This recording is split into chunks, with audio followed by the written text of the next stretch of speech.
presented to you by our major sponsor, All Valley Mini Storage. Please visit them at www.lcvstorage.com. We have all three area high schools playing again this week. We have Lewiston at Lake City, and we will not be having head coach Zane Hobart with us tonight as his JV team is taking on Lake City as we speak. But they had an excellent kind of playoff clinching win last Friday night against Sandpoint, 54-27, and they are looking to take on Lake City this Friday at 7 up in Coeur d'Alene. We wish them the best of luck, and we'll visit with Coach Hobart next week to recap that game against Lake City and preview the big matchup towards the end of the year versus Lakeland. And now we are welcoming a new guest to the show this week, and that's going to be head coach for the Colfax Bulldogs, Coach David Kofer. And we are going to get him in right now.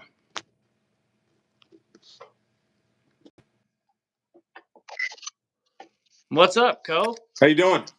Good. How are you doing? Excellent. Good. Hey, so just want to welcome you to the show, and thanks for joining us. Can you hear me all right? Yeah, we're good, man. All right, sweet. So let's just jump into it. So it looks like you guys are taking on Kettle Falls this week. Kind of give us a little bit of a report that, some of the Bulldogs fans that didn't see the last game can look forward to. Yeah, I mean, we welcome Kettle Falls in. This is our fourth home game in a row. So obviously, Bulldog fans have seen a lot of us in the last 3 weeks, and it's kind of nice to be home. I remember saying this back in September. We don't have to get on a bus again until Halloween. It was kind of nice. So this is the last of those home games. So obviously, it's senior night for us, which is big. Honoring those seniors and what they've accomplished up to this point. And having 14 seniors and having to start our ceremony a little bit earlier is a good sign, right? It means we're trending in the right direction. And so that'll be a fun experience for us. And obviously Kettle Falls, the way we're structured, this will be the second time that we've played them. Obviously, we kind of have a big gap in the games that we've played. We played them back in September, ended up being our first game in week 2 of the season. And obviously, both teams are a lot different than the first time we saw them. And we know that, Kettle Falls is going to come down, obviously having a lot of success up to this point. Coach Mace has done a really nice job in his second year of getting them playing, a really good style of football. And they were able to limit us quite a bit in some of the things that we like to do. And so it's always interesting the second time around, some of the adjustments that are going to be made. And, it's kind of hard to navigate. This is kind of the first time that I've experienced, playing a team twice. Obviously, we did it last year as well. But do you go back and look at the film of what you did the first time? Do you look at what they're doing recently? Obviously, you look at any team right now, they're going to be different than they were week 2. And so they present a lot of challenges. They have some really good athletes that they utilize very well. And so I think it should be a really competitive ball game for us. And we need that. So I'm really looking forward to that matchup. And I was actually going to touch on that just a little bit, try to get some clarity kind of on how it is playing a team twice. And you touched on it just a little bit, but, not having a ton of luck, I guess, with the tiered system.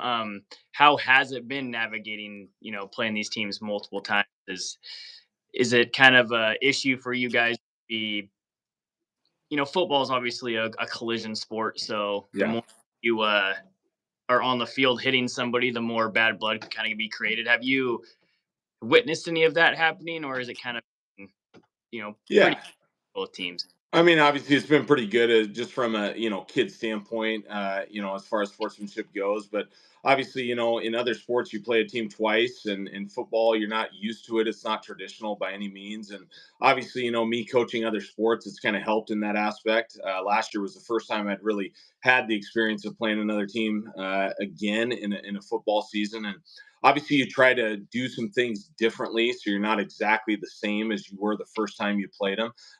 Heck, with the tiebreaker we had last year, we ended up playing Liberty 3 times. I mean, you get to that point, and it's like both teams are calling each other's plays, and you got to find a way to be different.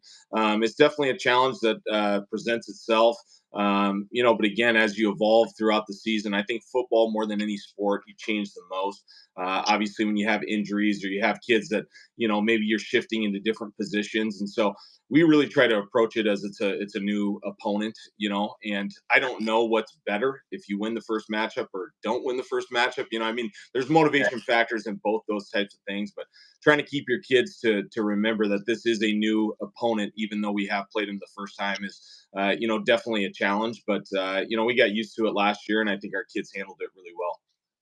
Yeah, good. I think that definitely having good leadership will help with that, because that can be kind of a interesting thing. I remember doing that my geez, must have been junior year. We played an opponent twice. That second round was just not a very fun situation, and it was for a playoff spot, so that kind of mattered too. And it was just didn't really enjoy that very much. But I can understand. Usually there's a reason you don't play teams twice in football, and I think that maybe our league is kind of, at least I'm hoping our league is understanding that is not the best road for success for either team.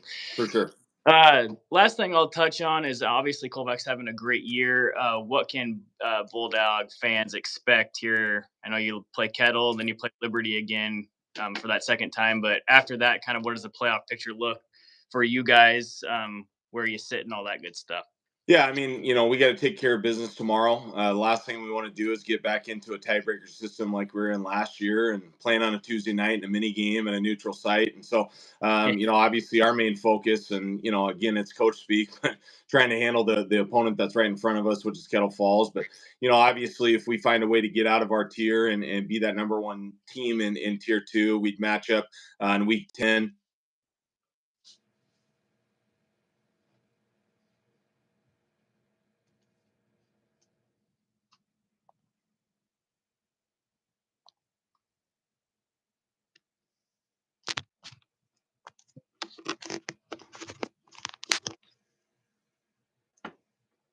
Did I lose you, Coach? The right direction.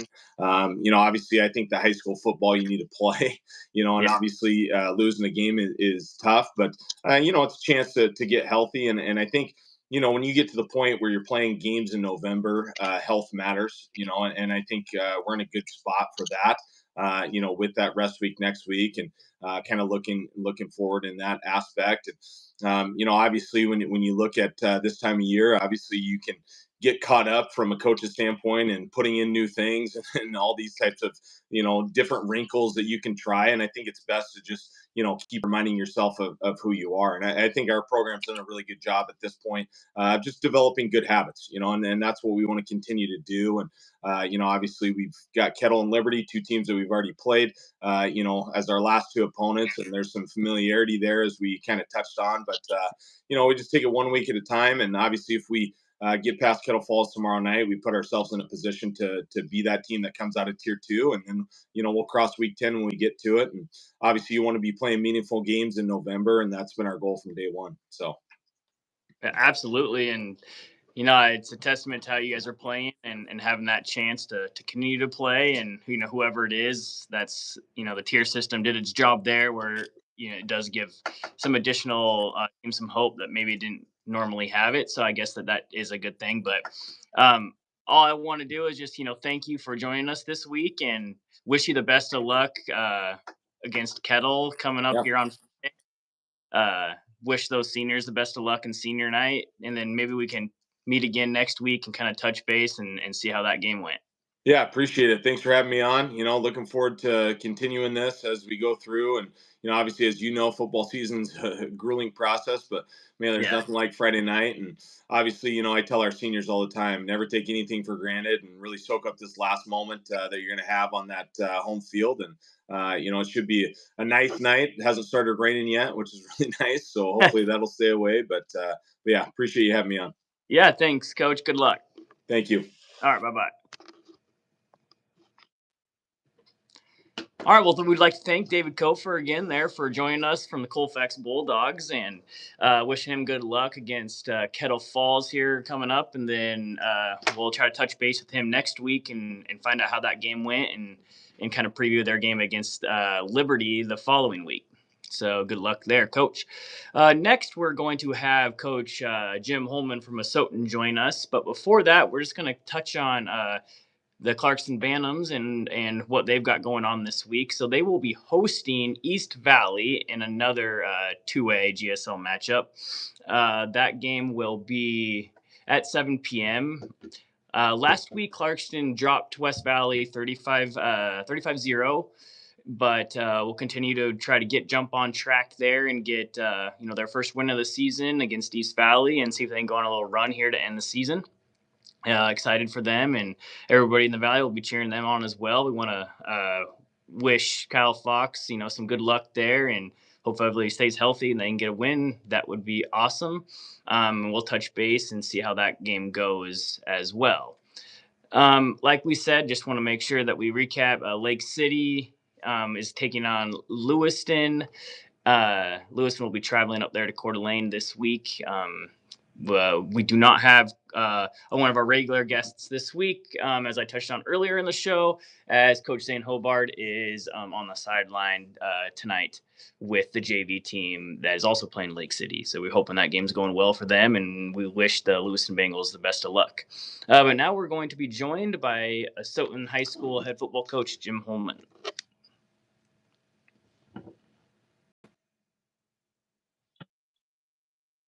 Coach Holman, how you doing? Good. How you doing? Good. Just want to jump on here and make sure everything's good. You hear me all right? I can. All right, perfect. So, Coach, looks like we're having a little bit of different opponent than what was originally scheduled this week, as Twila had dropped down and wanted to play some 8-man football. It wasn't really in the cards for Asotin, so we picked up another opponent in Onalaska. You want to touch on kind of how that came about and give us a little preview on that game? Well, one of my knowledgeable assistant coaches saw that Onalaska lost a game as well this week, so we reached out to them, and the off chance they'd be willing to make the trek, and they wanted a game, so they're making the 6 or 6.5 hour drive this way and going to play tomorrow night. So it worked out well for both schools. We desperately want a game. It's our homecoming week, so we wanted to give our players and our seniors that opportunity. So it's worked out well. Yeah, absolutely. And like you said, that trek for Onalaska is a big one. And so kudos to them for kind of stepping up and making that trek for us. Our seniors deserve to have a homecoming game, so that's awesome. And we wish Twila the best of luck there, and hopefully they get some guys healthy and out their season. So now let's touch. Onalaska is a really good football team. Lost in the quarterfinals last year, and then off to a pretty good start again this year. Kind of want to give us a little bit on what they are, what challenges they present. Yeah, they have a pretty good history, like you mentioned. Been in the top 4 or 8 in the state last few years. Their coach is well known around the state. Their program is. They run the ball. They run the ball a lot. That's their identity. They don't shy away from it. They throw the ball anywhere from 0 to 3 or 4 times a game. So, it's for us. I guess the good thing is that's what we faced the last couple of weeks. So we haven't had to do too much more scheme wise, but they present some different problems. Run the ball real well. Have the state's leading rusher as a running back. So it's going to be a good challenge for us. I thought we stepped up last week for the first time defensively. We were physical. We tackled way better. So gonna have to do that again this week and just play assignment football. Everybody's got to do their job. So, Coach, you touched on that just a little bit, but obviously Onalaska is another kind of, depending on what ranking you're looking at, anywhere from 6 to 8 or something like that in the state. And now, if you look at the compilation rankings of Matt Evans puts on at Evans Rankings, looks like Asotin's now played the number 2 team, number 3 team, number 4 team, and then coming up number 6 team. Kind of speak on how that's been a challenge and how it's prepared Asotin for maybe a matchup like this that could definitely be a state matchup going forward. Yeah, I think you hit it on the head. I feel like although we've taken some lumps, we're going to come out on the better side and figuring out we've kind of moved some guys around where I think we're getting our feet underneath us a little bit. Get a little confidence as we head towards the looking forward to next week and our last 2 league matchups, and then a matchup in week 10 to get us back to the playoffs. So I think we're trending in the right direction. And ultimately, although those games aren't super fun to play in at the time, I think they're going to make us better. Absolutely, and that's a testament to all the coaches around. Non-league schedules are very important and kind of set you up for that league schedule, and that matchup against LRS Northwest Christians should be a telling to see how well though that non-league schedule has prepared us. But before we get too far into it, you want to give us just a little recap on the Reardon game. We touched on it just a little bit, but obviously the tackling was better and our defense showed up. But you want to touch on that just a little bit? Yeah, I think that was just it. We've been giving up. Granted, the caveat is we've been playing the top 4 teams in the state, but giving up 40 points a game, and to get a shutout last week against a Reardon team that was 4-1 and ranked at the time, and I was proud of our effort. We put together 4 quarters defensively, and it was definitely encouraging to see what we did defensively, and and then inevitably our offense is going to get going. It's one thing that hasn't yet, no matter who we've played, our offense has been able to put some points on the board and move the ball. So if we can get that defense to match, we'll be in good shape. Yeah, definitely, and that was definitely a fun game to be a part of, and I'm glad our guys kind of stepped up and had some fun in that one leading up to this week. Anything else for the good of the order, Coach, that you'd like to get out there before we head on and wish you good luck? No, I think you hit it on the head. I think we're trending in the right direction, and I think tomorrow will be another good test for us. I'm glad we're going to play it, but another non-league game this late in the season, and springboard us into the rest of our league schedule, and hopefully some postseason football. Awesome. Well, good luck this week, Coach Holman, and we will see you for the preview of next week's game and the recap of the Onalaska one. Sounds good. All right. Thanks a lot. Thank you. All right, Beyond the Scoreboard fans, I want to thank you again for joining us on this week's show, high school football preview show.